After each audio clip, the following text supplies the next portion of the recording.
Alright, what's up, folks? Today is Monday, January 22nd, 2018. Rich Van Tassel with you. Got to give you our weekly NBA report, of course. It being Monday, starting in the Eastern Conference, the Celtics are still on top at 34 and 13. They have lost three straight games, however. Now, I would say it's very much a correlation between the fact that they just got back from the London trip. I think that London trip is silly. I think it's silly in the NFL. I think it's even sillier in the NBA, especially with the season they have. But the team that they played, the Philadelphia 76ers, are 3-0 since then. Of course, one of those victories in that span came against the Boston Celtics. So we'll have to see. But you had a team that was rolling at 34 and 10. You send them out west, or you send them, to London, and then they lose three straight. So I didn't like it, and we'll have to see how it continues to affect them moving forward. They lost to the Magic last night. They had two losses against teams like the New Orleans Hornets. I was about to say the Oklahoma City Hornets from the Katrina days, and the Philadelphia 76ers. Guys like Embiid and Anthony Davis completely went off on them in those games. So those are things that we'll have to, keep an eye on, especially with the Celtics. Are they going to get bludgeoned by centers? But Bismack Biyombo, the center for Orlando, didn't have that big of a game. But you really can't lose to the Magic. The Magic are a terrible team who have completely fallen off, and they're just a god-awful road team. So that's a bad loss by the Celtics last night at home. Toronto is in second place at 31 and 34. They lost the other night to the Minnesota Timberwolves. We'll talk about them in just a minute. Of course, the thing with the Raptors is the fact that DeMar DeRozan is playing much better from the three-point line. He's adjusted his game. Still putting up 25 points, but DeMar DeRozan has always been a very good player. As a player, I had always liked as well, but the big thing for him is he is putting up points from behind the arc, shooting 34%. He's only shooting three threes per game, a little over three, but still above 34%. That's certainly good enough, especially considering he's shooting 48% from the floor. Kyle Lowry, only 17 points. Serge Ibaka has filled in nicely. I think they're going to need some things from Serge Ibaka, giving you 13 points, 6 rebounds, still defending the paint very well with almost 1.5 blocks per game, just a little south of that. He's at 1.45, so we'll give him 1.5. That's big. Cleveland lost again, 3-7 in their last 10, 27 and 18 overall for the season. Where to really turn with the Cavaliers, they've lost 5 of their last 6. Is that 5? Yeah, 5 of the last 6. I was almost trying to see if it was 6 out of the last 7. Oklahoma City just put up 148 points on them the other night. They've had some real terrible losses in this stretch. We, of course, got to talk about Oklahoma City in a little bit because they're a curious team, to say the least. But you had them put up those points on the Cleveland Cavaliers. The defense has really got to be a cause for concern at this point. Isaiah Thomas now starting to get back into the swing of things. He's played a few games now, giving you 16 points, still scoring the ball effectively. His shooting is not good, just south of 40%. He's about 44, 45%. His threes are not good at 29%. He's still giving you 7 a game. So this is through 7 games, mind you, but he's a guy who shoots close to 37 for his career. But again, he's coming back. He's trying to get back involved. If he starts shooting, they'll be a dangerous team. Isaiah Thomas can score. You worry a little bit about his defense, but he'll be able to pick up the slack for the Kyrie Irving departure. But that defense has got to get it together. Miami Heat continue to come along right now. 27 and 19, 8 and 2 in their last 10. I don't know really where the Heat are getting this sort of play from. You had, as we discussed last week with the report, a guy like Justice Winslow, who is a guy who you drafted, who was supposed to be, one of the guys who is going to step up and give you big minutes and give you big numbers when he was taken. He's not doing much this year. It's a lot of Goran Dragic, who is playing well, don't get me wrong, but it's not like Goran Dragic is putting up spectacular numbers. He's giving you 17 points and, as a point guard, 5 assists, and that's just shy of 5 assists at 4.9. Hassan Whiteside can defend the paint. He's done that very well. giving you just south of 2 blocks per game. He does give you 14 points, almost 15 points. He rebounds the basketball exceptionally well, but Hassan Whiteside is much more of a defensive guy. You got Dion Waiters, 14.3 points. Josh Richardson, 12.8. Tyler Johnson, 12.1. You look, 1, 2, 3, 4, 5, 6, 7, 8 guys in double figures for the team. Kelly Olynyk has been a nice addition off the bench. And then you look at where Justice Winslow is. He's giving you 6.2 points. That was the guy who I thought was going to really set the tone for the post-Dwayne Wade, post-LeBron James, post-Chris Bosh era. And he's not even doing it. And here Miami is, and they're still 27-19, just playing very good team basketball. Washington at 26-20. I'd like to see them start to push the pace a little bit as far as their record. They're 1.8 in their differential as opposed to Miami, who's still minus 0.7 of a point in their differential. 6-4 in their last 10. Washington is only 1.5 games behind the Cavaliers for the third spot, and Miami, of course, is a half game. So that is a curious situation. Could any of those teams get up to third? You have Indiana continuing to fight their way in there, 25-22. They haven't really backed down or anything like that. They haven't, started to crumble since getting off to that, unexpected start, I guess we would have to say the least in that regard. So here they are at 25-22, and they're 3 back of Cleveland for the top spot in that division, which would again be the third spot in the conference. So nothing there is impossible at this point with the Cleveland Cavaliers the way they're going. 6-4 in their last 10 are the Indiana Pacers. Again, Victor Oladipo continues to set the pace, giving you 24.2 points per game. Very good. You'd like to see his shooting numbers be a little better than what they are. They're not terrible, but he is, remember, the guy who's responsible for essentially all the offense for the Indiana Pacers. And again, his shooting is actually a little better than I thought. It's not bad at all. Giving you 18 shots per game. He's shooting 48.4 and over 40% from 3. I didn't even realize it was that high. I knew he was taking a lot of shots to score. I figured his percentage would be down, but no, Victor Oladipo is playing much better than I would have thought as far as shooting the ball. So that is something to keep an eye on. You would have to, at least all NBA consideration for Victor Oladipo at this point. MVP, I don't know what the 25-22 record, but his numbers are very good. Miles Turner continues to progress. He's playing well, giving you just shy of 14 points. Miles Turner is also giving you 2 blocks. So they have a nice nucleus there. Domantas Sabonis playing as well as you could expect. 12.3 points, 8.4 rebounds per game. Not giving you the blocks, but he's not really the center who would do that in today's NBA. He's more of a stretch the floor guy. So give the Indiana Pacers a lot of credit. And wow, Victor Oladipo, I didn't realize he was that high. Philadelphia, of course, as we said, won 3 straight. They're 22-20. Milwaukee, disappointing, 23-22. Then you have Detroit, 22-23. New York, only 3 out. They're 3-7 in the last 10. Detroit has lost 5 straight. Again, it's been that story all year long with the Detroit Pistons. Win a few, lose a few. Go 6-4, go 8-2, go 1-6 in a stretch. It's been like that all season long for the Detroit Pistons. So next week they'll probably be up to 4th place or something because they'll have won every game that they've played this week. The Knicks 21-26, trying to hold on for dear life in the playoff chase. They are 3-7 in their last 10. They are 3 back of the Milwaukee Bucks. It's not impossible. Kristaps Porzingis is really starting to tail off. He's talking about being tired. He was close to 30 points per game early in the season. Now, again, that's what happens early in the year if you put up a lot of points, but he's down to 23.3.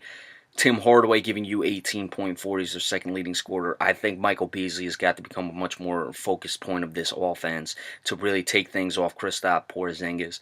Maybe off the bench, let Michael Beasley run things. I don't know how they're going to figure it out. They got to do something because Michael Beasley is really the only guy who's going to give you a serious amount of points on his own, who can really carry the load, so to speak. A guy like Tim Hardaway Jr., I don't see doing it. Courtney Lee is a good player. I don't think he can carry it that way. And this Cantor is more of an offensive rebound, get his points that way sort of guy. Michael Beasley is the only guy who I see who would be able to, take that burden off of Kristaps Porzingis. So let's check that out. Moving forward, Charlotte had a terrible loss the other night. They're 18-26. Not much to talk about with them. Chicago, surprisingly, is up to 18-28.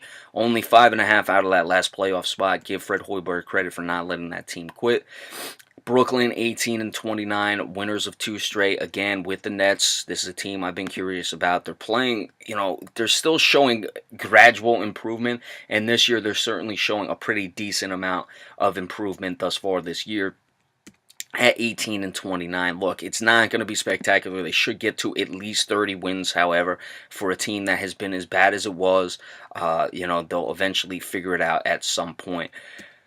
D'Angelo Russell hasn't played many games, however. I'd like to see what happens when he gets back involved. Rondé Hollis-Jefferson is the leading scorer because he's the guy who's played the most games, only 14 points. So when D'Angelo Russell can get back in the swing of things, let's see how this team finishes off, what they could do. 35 wins, if they could get that high, that would certainly be something that's very impressive for the Brooklyn Nets as they continue to try to improve. And you look at that, a guy like Isaiah Whitehead, a guy who's only played 10 games, he's been injured. You still have a lot of things here that I think could start to turn around. They, of course, don't have the draft pick this year, but, you just keep improving if you're the Brooklyn Nets, and things will eventually break. Then, of course, after the Nets, you have the Orlando Magic. God, that's a terrible loss by the Celtics last night, 14-32, and Atlanta 13-32. In the West, Golden State 37-10. They lost the other night to the Houston Rockets. The Rockets are now 32-12, 3.5 back, able to be 7-3 in their last 10, winners of 2 straight. Can they hunt down the Golden State Warriors? They had their struggles for a bit. They've also won 5 out of their last 6.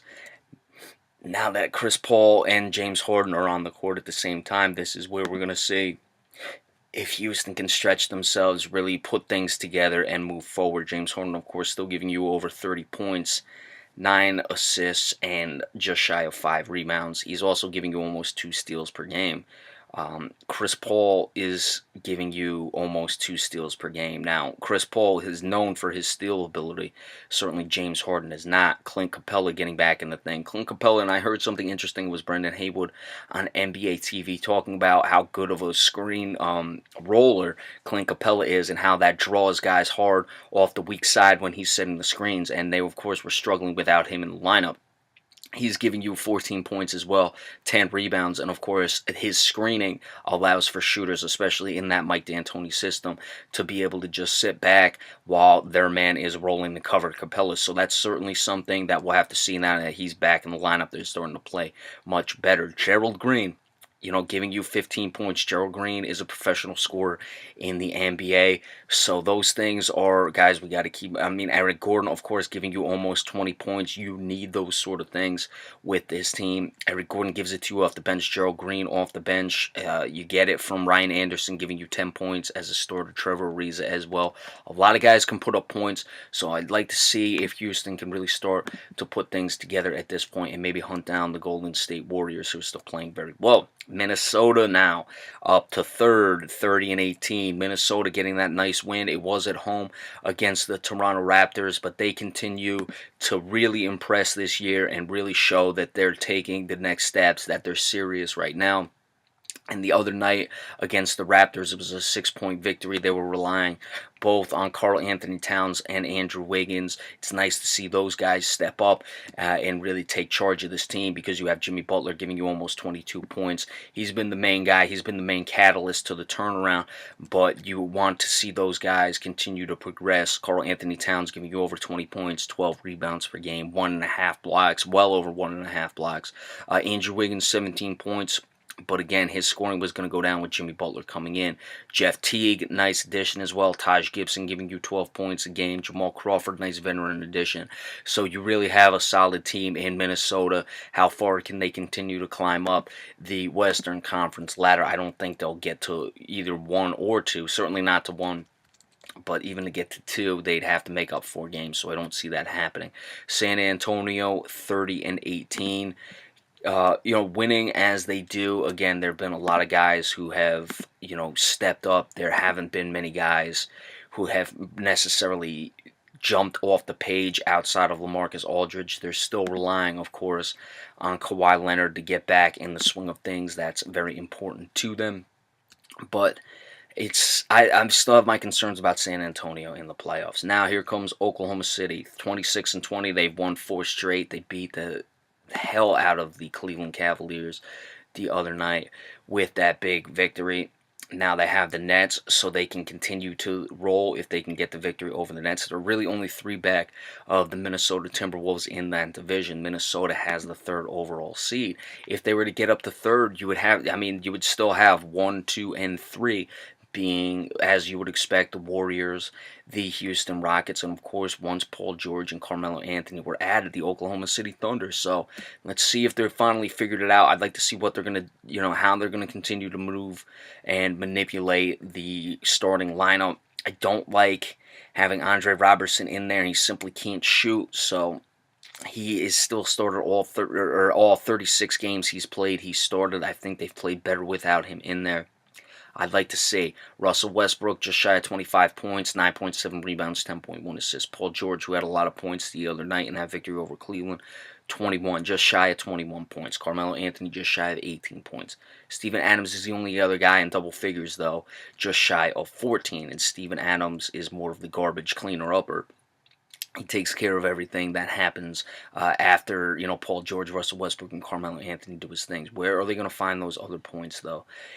From this team. And you also added a guy like Patrick Patterson, which Patrick Patterson is a good player, but I don't think he works with these 3 guys. Let's see how they continue to manipulate that lineup. Let's see if they even try to manipulate the lineup, or if they're just going to say, let's those 3 guys carry everything. But Oklahoma City now 3 back of the 3rd spot. Can they continue to climb up there? We'll check that next week. Portland, 25-21. They've won 3 straight. Again, Portland has Damian Lillard. They have McCollum. These are 2 very good players. We already know this. There's no question that they can get things done. It's just, where are they going to get everything else from when it comes to the Portland Trailblazers?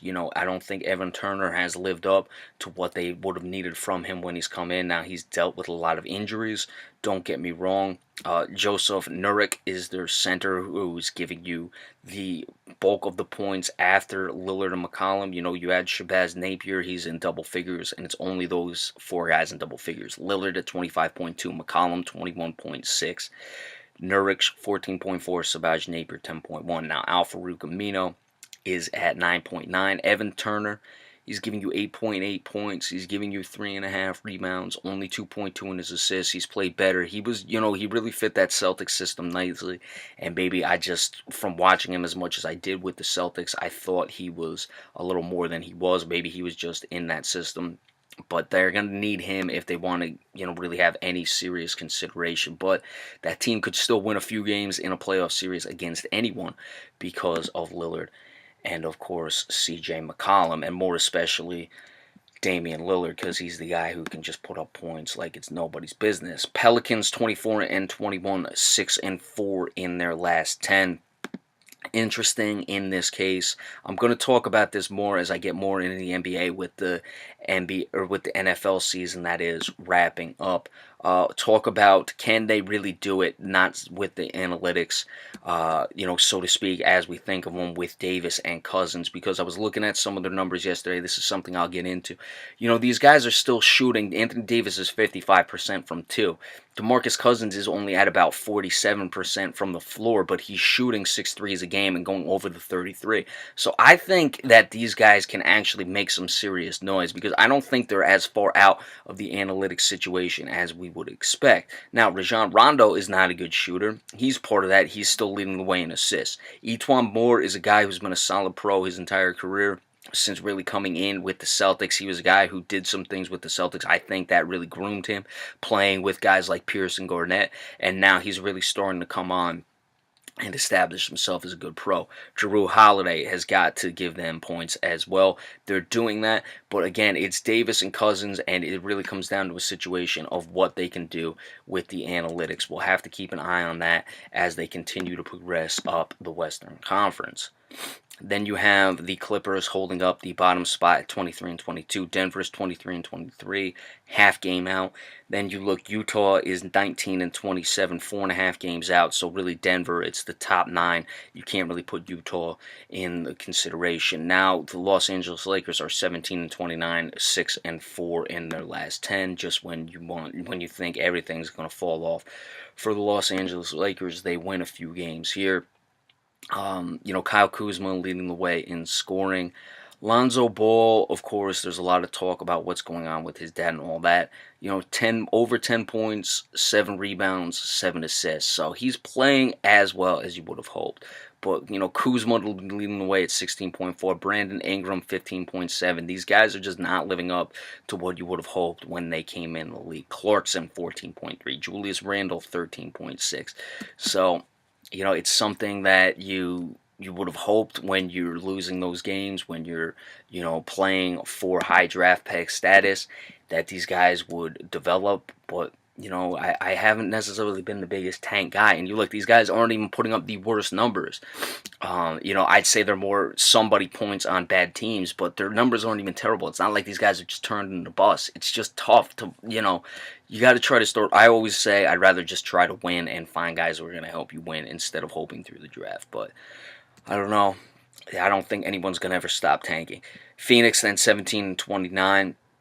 Let's see if they can improve and at least finish the season on the high note. Now, Memphis is 16 and 29, 7 out. Let's see if Memphis tries to necessarily turn their season around. At 7 games, you still have a long way to go.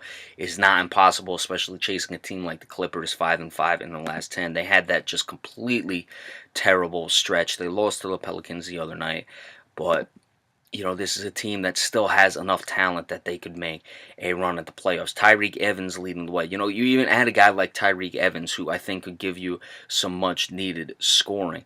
Mike Conley has missed a lot of games, so that's where his numbers are picking up. Gasol continues to give you good numbers. Chandler Parsons, he's had to come back from injury. That was a guy who I think would have helped to score.